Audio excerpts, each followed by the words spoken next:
Bum bum bum bum bum bum bum bum bum bum bum bum bum bum bum bum bum bum.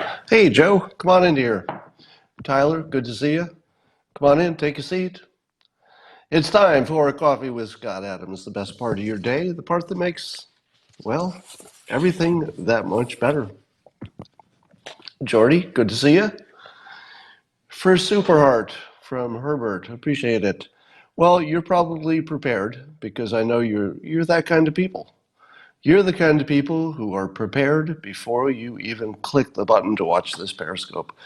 And you probably have with you, in your possession already, a cupper, mug, or a glass of snifter, stein, chalice, tankard, thermos, flask, canteen, grill, goblet, vessel of any kind. Fill it with your favorite liquid. I'm partial to coffee. And join me now for the unparalleled pleasure, the dopamine hit of the day, the thing that makes everything better. The simultaneous sip. Go. Oh, yeah. If you can pick up the subtle hints of coffee and simultaneity, they're sort of mingled in a magical way, really. Speaking of magical, the news is full of wonders and curiosities. My favorite one is that Britain's Channel 4 apologized Friday for mistakenly reporting that Prime Minister Boris Johnson said he wants to control the number of, quote, people of color coming to the UK.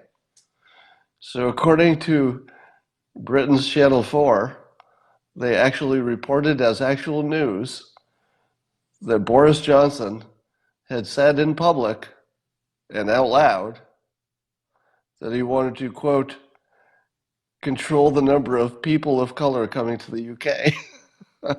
Except that he didn't say that. What he said was people of talent. And it's one of these Yanni Laurel things where apparently people are listening to the same audio that I am, because I watched the video of him making the statement. And I'll tell you, it couldn't be any more clear to my ears. But I'm realizing there's a subjective nature to this.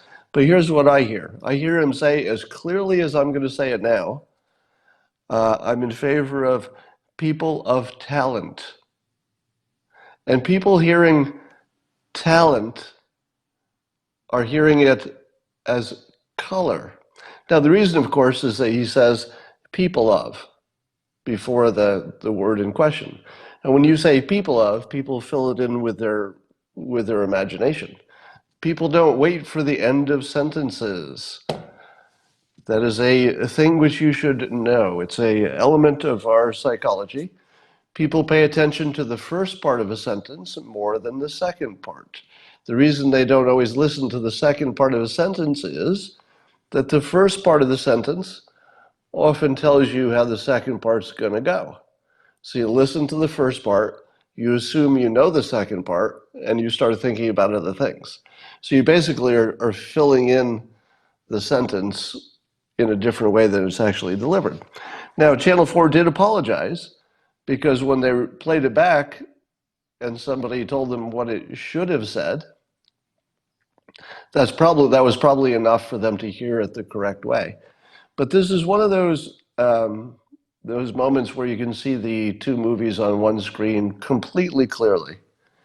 There's no ambiguity whatsoever about what is coming out of his mouth, but you can see exactly the mechanism that triggered people into being fooled that he said a completely different thing. It was the first part of the sentence. So when you can see the mechanism that triggered the hallucination, it's a little bit more fun. When you're listening to Laurel and Yanni, you can't see the trigger. It's just some people hear it differently than others. But in this case, you can see the trigger. It's right there. It's the first part of the sentence. People of. All right.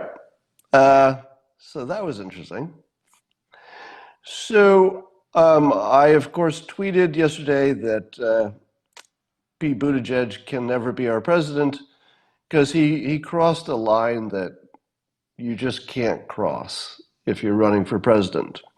And he said that, he said, quote, anyone who supported this president is at best looking the other way on racism, at best. So he's basically classifying over 60 million people as racist or racist adjacent or racist, let's say, soft on racism. That's disqualifying. You can't insult an entire class of voters. Now, people have been pointing out to me since I said that, wait, Scott, the irony is rich. The irony. May I bring in Dale to complete the sentence? The irony is rich, Scott. The irony. There's a lot of irony all over the place. There's irony in the sky. There's irony everywhere. Because President Trump does exactly the same thing. Does he? Has President Trump ever said that the entire class of people who vote Democrat are defective in character? Has he ever said anything like that? No. He's gone after all of his critics, probably every single one. He's gone hard at them. He's gone hard at ideas like socialism. He's gone hard at illegal immigrants. He's gone hard at other countries, China and Russia, etc. So he's gone at all of his critics. The closest he's gotten is that he said that and I think I have the exact quote somewhere, but in his quote where he said that the anti-Trumpers were human scum, he was talking about Republicans, he specified. So Trump was talking about his own party. When Trump used the human scum label, he was actually talking about his own party, the people who are the critics of the president in his own party. So again, he was talking about specifically critics who were doing a specific thing. And so that part, I think was, and I think he was taking it out harder on his own team than he has ever taken it out on the other team. I don't believe he's ever said there's something wrong with Democrats. Am I right? Now, fact check me on that. Has the president ever said that Democrats, in general, have some kind of a character defect? He has not. He did go after never-Trumpers who are Republican, and he specified Republican, because there's something different about that group. That is a group that's acting in a certain aggressive way toward him, and he acted aggressively back. And interestingly, well, that's enough on that. All right. So probably the tweet that I might end up getting more retweets and likes than anything I've ever done, it's too early to tell, but it's heading in that direction, is the one that I said, if abuse of power is a standard for impeachment, I think we can agree that once it fails in the Senate for being purely political, which it would be if only one party votes for it, you could conclude it's purely political. That is sufficient cause for impeaching Pelosi, Schiff, and Nadler for abuse of power. Now, somebody tried to, or successfully, fact check me on my use of the word impeach for senators. And I'm still a little confused about that. I think it has more to do with the word you're using. There is a process by which you can remove a senator, just as there is a process called impeachment for removing a president. What I don't know is what that's called or how different it is. But basically, there's an impeachment-like thing for senators. Now, don't you think that that's a completely fair statement? If you see these three characters, Pelosi, Schiff, and Nadler, pushing through impeachment when they know they're not going to get support on the other side, and when they're on record, I think both Nadler and Pelosi are on record in the past, and in the case of Pelosi, not the distant past, saying that unless it's bipartisan, it shouldn't be done. So if she does something that she says shouldn't be done and can't succeed, what is it other than political? And what is it other than abusing her power? I don't know how else you could possibly see that. Like, I can't see any other spin you could put on that than abusing their power. Now, if they had gone this far, done the entire hearings and everything, and then said, gosh, we don't want to put the country through this. There's not enough there. We don't have enough votes from the Republicans.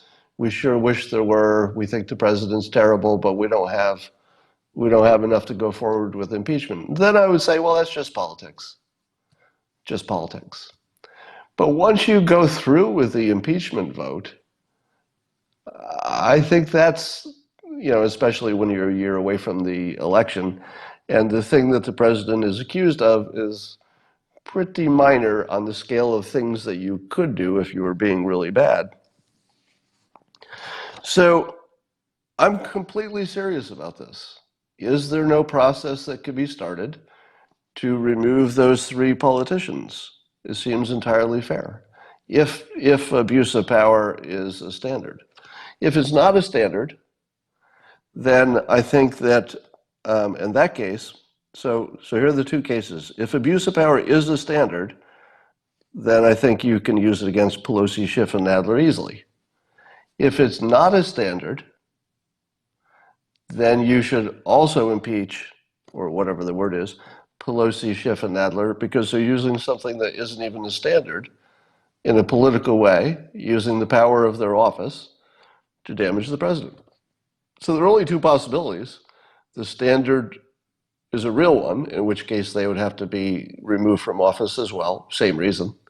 Or it's not a real one, in which case the president gets to stay, and the people who brought not a real reason for purely political purposes and abused their power, then probably they need to be at least voted out.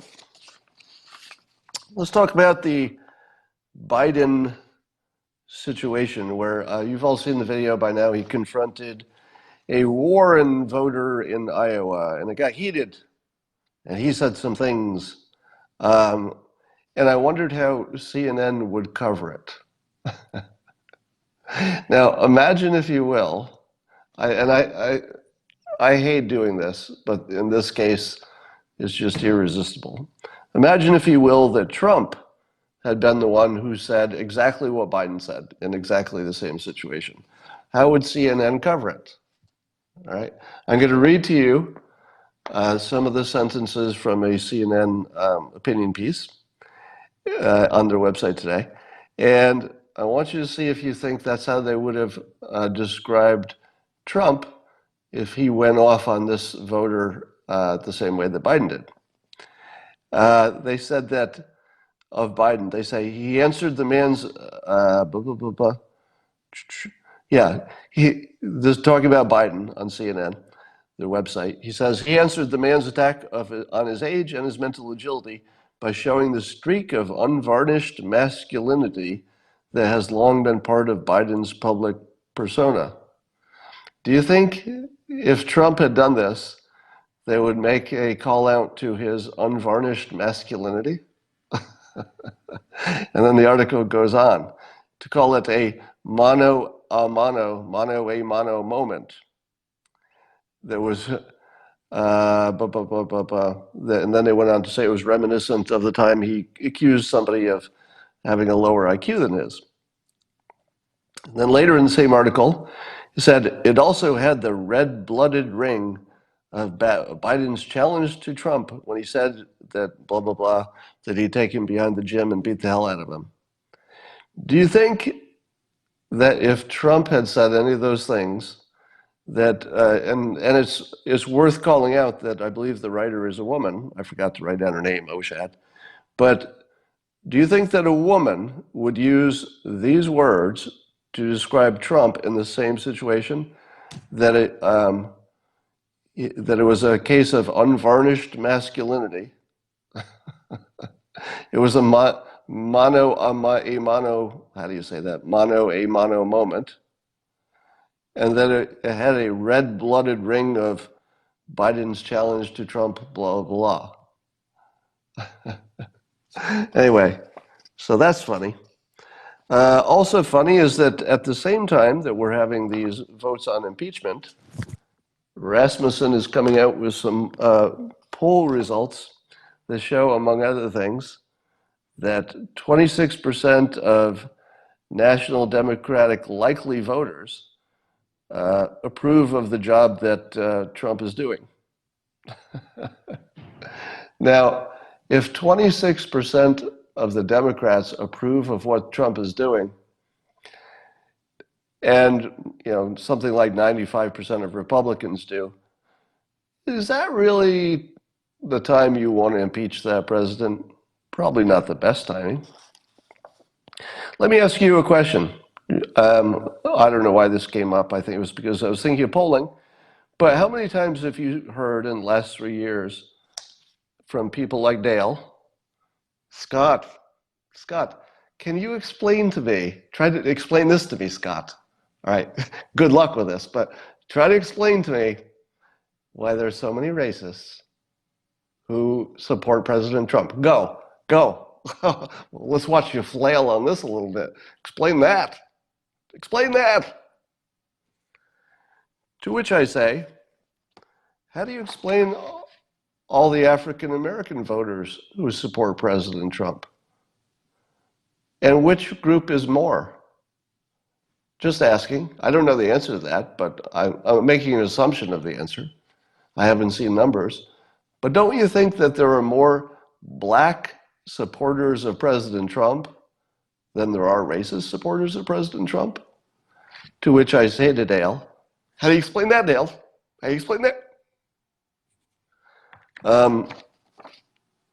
So it's just one of those interesting statistics to keep in your pocket when you visit your relatives for the holidays. When you visit your relatives and they start giving you a hard time, and they like to ask that question, say, well, explain all the black people who support the president. Explain that, didn't we just have some poll numbers that showed there's a pretty higher than we expected favorability ratio among black Americans? Explain that. What are they seeing? So that's just a fun statistic.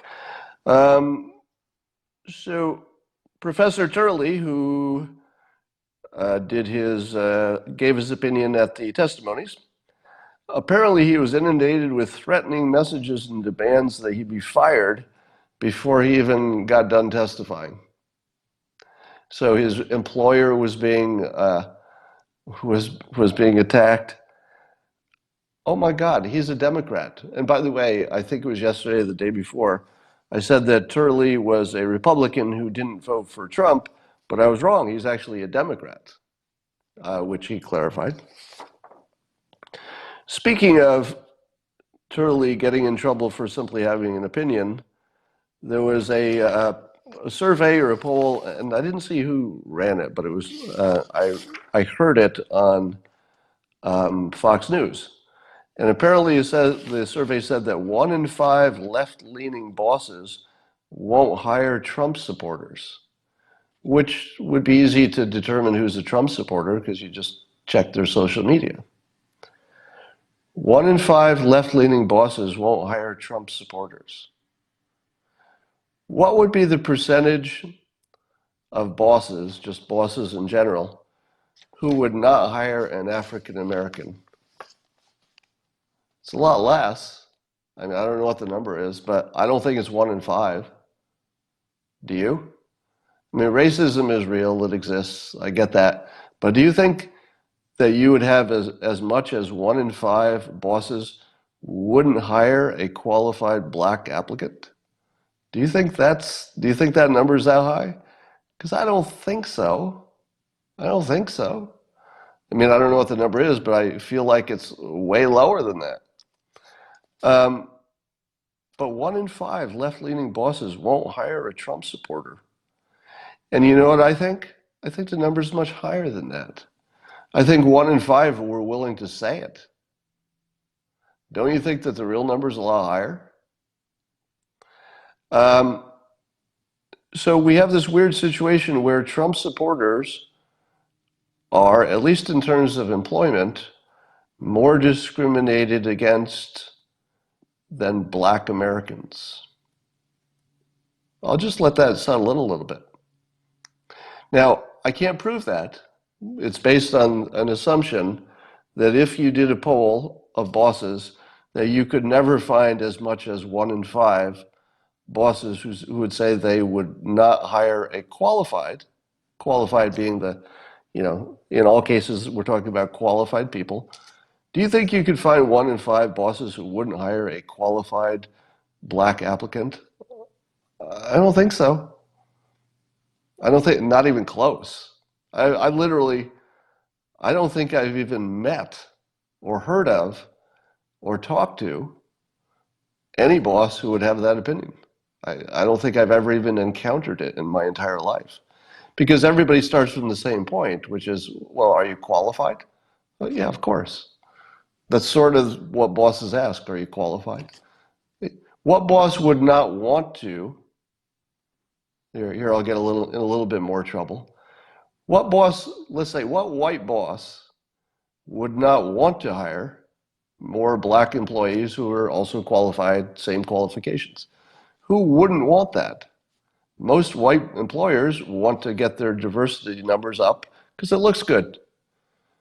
So I don't think you get anywhere near the amount of employment discrimination that this poll suggests there is for Trump supporters, as you could even being Black in America. Now, I'm not going to say, I know this will all be taken out of context. There'll be an article somebody writes about this in which they paraphrase part of what I said, but not all of it, so it'll make me look like I'm a bigot of some sort, which I suppose is the problem here.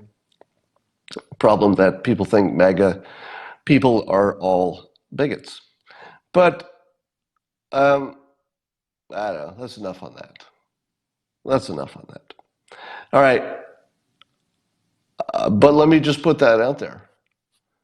If this survey is true, then it is harder to get a job as a Trump supporter than it is to get a job as a Black person in America. I mean, I think that needs to be fact-checked, but I don't think it's even close. I think that in the weirdest way possible, I've been saying this for a while. Well, I'm going to double down, all right? I don't plan these periscopes too much, so even I don't know where things are going to go. But here's where I'm going to go on this. I've been saying for a long time that Republicans and Black Americans are natural allies. Republicans and Black Americans are natural allies. Why? Well, number one, here's the main thing. The main thing that I think identifies conservatives and Republicans, if I can use them interchangeably just for this purpose, the main thing that I think identifies them is that they like a well-defined, agreed-on set of rules. And the rules are, for Republicans and conservatives, the rules are the Constitution, which says everybody should be treated equally, the law, which says everybody should be treated equally, and in many cases, the Bible, which, as it's popularly interpreted, says everybody should be treated equally.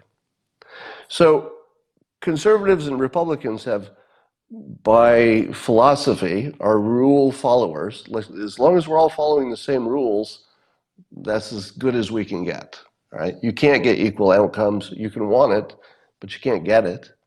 But you can get a similar set of rules that everybody thinks is fair. So here's my belief. I believe that the Black population in this country are natural allies of Republicans because Republicans say, here's the question that Republicans ask. Are you a legal American? Yes or no? If your answer is yes, you're on the team. That's what the team looks like. If you're Republican, the team is people who respect the Constitution. If you love the Bible, that's a little bonus, but it's not necessary. And follow the rules. If you're a black American and you respect the Constitution, obey the laws, and optionally, just nice but not required, you buy into the Bible or any religion that's kind of compatible, Republicans are going to like you. They're going to hire you. They're going to, and here's the part that I wish black Americans understood. If you want a leg up, if you want to be mentored, if you want a favor, you want a job, you want somebody to give you a little extra help, a little advantage in the world, ask a Republican. Because Republicans do that just automatically. What does it take to get a Republican to like you enough to hire you, mentor you, help you, give you a little boost, give you some business, recommend you? What's it take? Respect the Constitution, follow the laws, and optionally, some kind of religious belief is nice but not necessary. You do those things, Republicans love you like you cannot imagine being loved. You don't do those things, and then you got a problem. All right? So it's very simple. Now, and then weirdly, because Trump supporters have become the new maligned group, weirdly, we're having an experience. I say we because I'm in the group of, I'm not a Republican, but I'm in the group of people who are maligned for saying good things about Trump. We feel a continuous social discrimination. Now, it's not comparable to, the black situation. It's not comparable in any way to coming out of slavery and, having the legacy and institutional bias and all that. But at least in the sense that you can understand other people, there's this weird coming together of much maligned groups. Yeah, and I think if the black vote for Trump hits some kind of a record territory, and I think it might, I think Trump's going to get more black voters in this next election than any Republican ever has. That's my guess. And if that happens, I think Candace Owens deserves some kind of a Nobel Peace Prize or something. Sure, Kanye's certainly a force that has something to do with this as well. All right. Let's talk about the jobs reports. So the job gains were, great. Unemployment, 3.5%, great. And a 3.1% annual growth in average hourly wages. That's the really good one. All right. The other ones, the other ones are what get you the higher wages. So you can't get the higher wages until unemployment has gotten so small that the people are competing for employees. So it makes sense that eventually you would get the unemployment down to the level where wages go up, and then they did. Somehow wages went up 3.1%, but I haven't seen a updated inflation number, but I don't think inflation's anywhere near that, right? When was the last time you even heard a news report on inflation? I don't even think are we even tracking it anymore? It's like it's like it didn't matter. So what happened to inflation? That used to be a thing.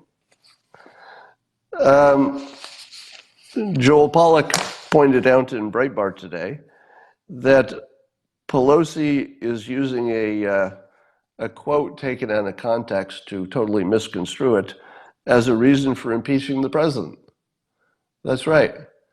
Pelosi is saying repeatedly in public that the president should be impeached for a quote that she took out of context, and which is easy to demonstrate because you can just look at the original quote in Joel's article in Breitbart, and you can see the original. You can see what she says about it, and they're different. Different enough to be completely illegitimate. So specifically what we're talking about is there was a quote where The president in the past said something about Article 2, which is the part of the Constitution that gives the executive branch its power, allowed him to do, quote, anything he wanted. Now, he actually did say those words. He used the words that the Article 2 part of the Constitution allowed him to do, quote, anything he wanted. And that's the part that Pelosi is quoting to say, he says he's a king now. He's a dictator because he thinks that the Constitution allows him to do anything he wanted. Except, if you look at the actual quote and you look at the context, he specifies very clearly that he's talking about specifically only the question of whether he had the right to fire Comey or not. So the only things he was talking about is firing Comey or not firing Comey. And within that context, he said Article 2 allowed him to do anything he wanted, to fire him or to not fire him. That's it. That was the entire context, just to do that one thing, hire and fire. And Pelosi is speaking to the world and telling them that their president believes that Article 2 allows him to be a dictator. Never happened. Never happened. And it's easy to prove. You just look at the full context, it's obvious. I think she needs to be removed from office for gross incompetence, maybe hallucinating, but at very least abuse of power.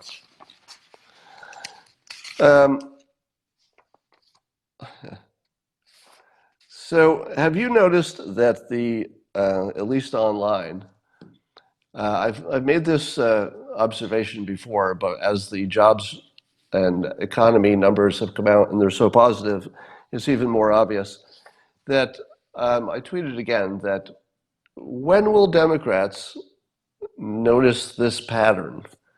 That everything that is easy to measure, such as economic health, is trending in a positive way.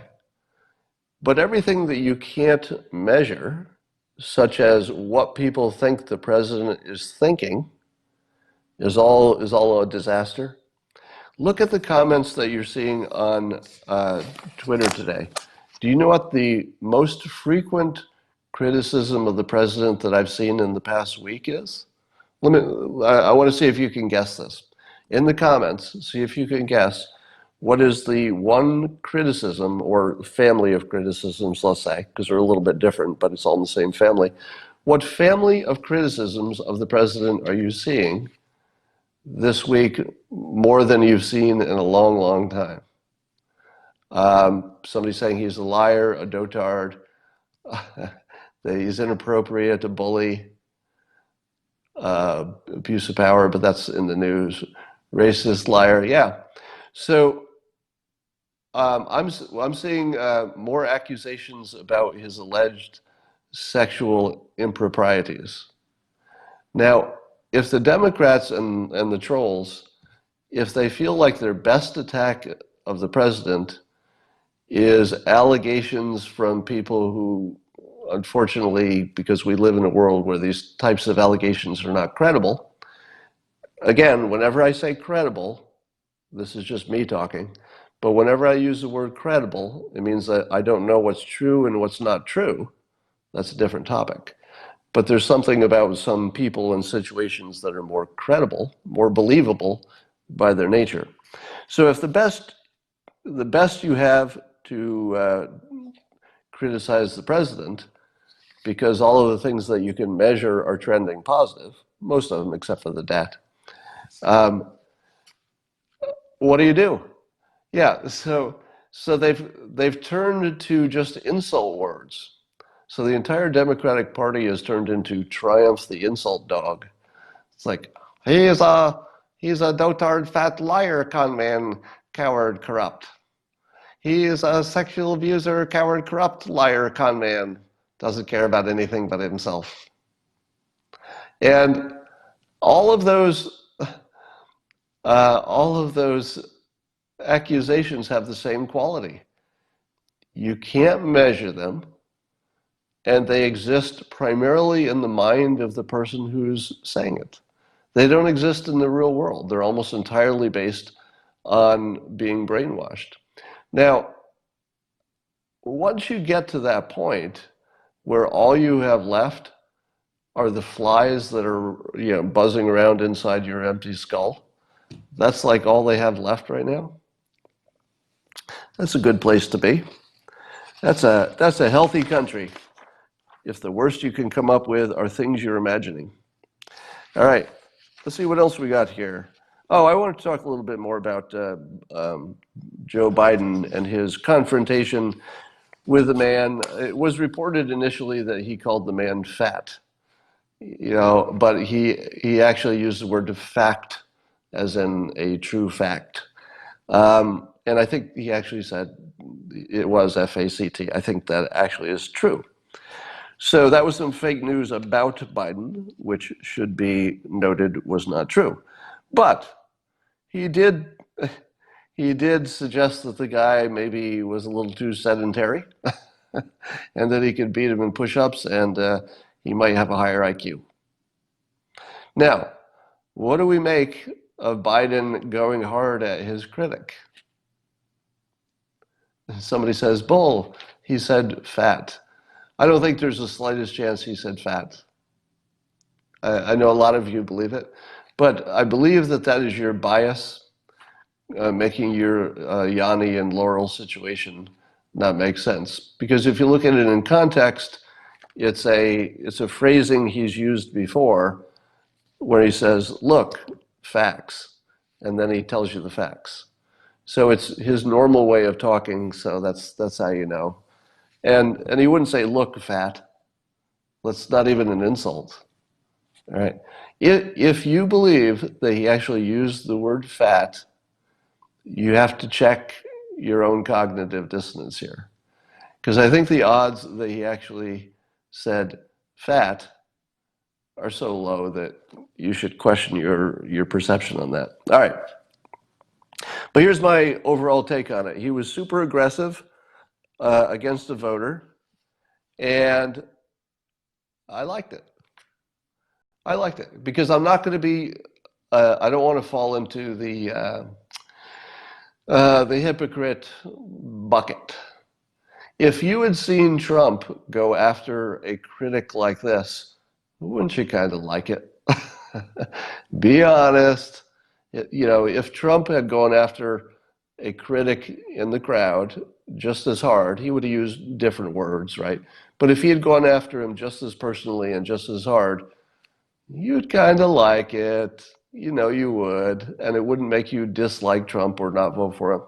And I have to say, watching Joe Biden go hard at this guy, I kind of liked it. Kind of liked it. And I don't mind at all that, that he pushed that hard. I don't think it'll hurt him at all. So there's that. I think we've covered everything that's interesting. Oh, let's talk about Hillary. So Hillary said once again that she had not ruled out running for president, but that time's running out, and if she had to do something, she knows that the timing is shortening. Now, I'm going to triple down on my prediction that she is not running for president. Do I think that she's fantasizing about it? Yes, I do. Do I think that she has seriously considered it? Yes, I do. Do I think that she would be dumb enough to do it? No. Because you can say a lot of stuff about Hillary Clinton, but I don't think you can call her dumb, can you? I mean, you could dislike her politics or ethics. You can dislike anything you want. But is there anybody who ever said, that Hillary Clinton, her brain does not work very well, she's dumb? Nobody says that, because she's really smart. Do you think that a really smart person doesn't understand what would happen to her if she got in the race now? Remember, the Democrats have fallen in love with their own candidate. What happened to the Bernie supporters when Clinton won and they thought, oh, that didn't seem fair? Because they didn't think it was fair, they were not loyal to her. If she were to jump in, let's say now or sometime after somebody else was at the top of the polls, how would the people supporting whoever was already at the top of the polls, how would they take it when she came in with her fat foot and took over? Democrats would have a revolution. There would be an internal revolution. So the fun part has nothing to do with how Republicans would react, because we know 100% of Republicans would vote against her. Well, there's not even the slightest chance that Hillary Clinton would get a vote from a Republican. It just wouldn't happen. I'm exaggerating. Somebody will always cross over. But the real question is what it would do to the Democratic Party, and it would just be an internal revolution, and it would tear it apart.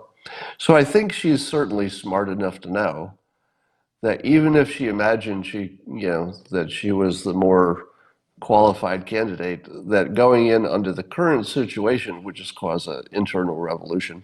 And I don't think it would allow her any chance of winning.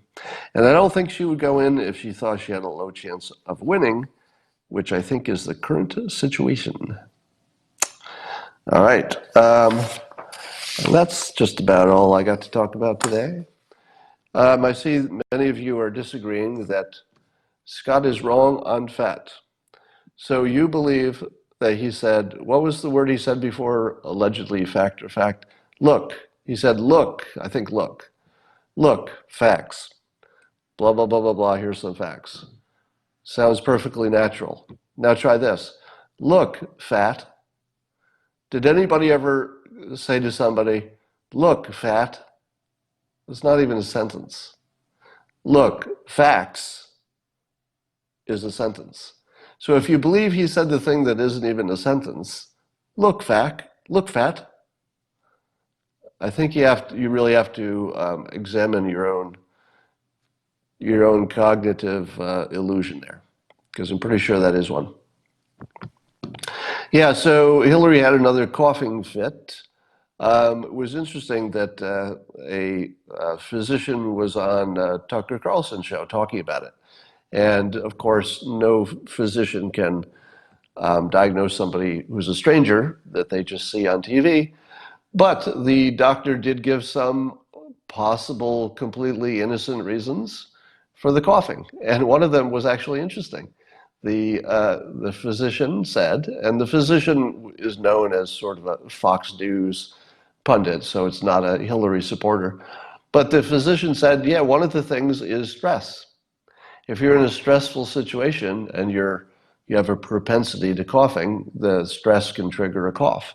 And I thought, that's good to know. Because if she's giving a speech or she's on Howard Stern, as she was for the last coughing attack, it does seem to me. I see some of you are trying to protect your cognitive impression by saying that Biden said, look, fat so. Except nobody's claiming he said fat so. Oh, somebody's saying that he stopped himself before the so. Look, fat so. I don't believe that. I don't believe for a minute that he was going to call this guy fatso. Do you know why I don't believe that Biden was going to call him fatso? He was in Iowa. Are there any fat Democrats in Iowa? It's the Midwest. One of the things I learned as the Dilbert cartoonist many years ago, I made a joke about one of the characters' weight. So it was a joke about, I think, about the boss being overweight or something. And somebody emailed me and said, Scott, do you understand that 2/3 of your fans are overweight? And I said to myself, that's probably true. And I also don't believe in free will, so I don't have a bad feeling about people who have weight problems, because I think we have different brains, and if I had the same brain as a person with a weight issue, I'd be eating more than I eat. So I don't personally have any negative thoughts about people who have weight problems, because I think it's like every other addiction. Sometimes your brain is not working in your favor. The reason I can maintain my weight is that I just am not that hungry compared to other people, apparently. It's not because I have good willpower. All right.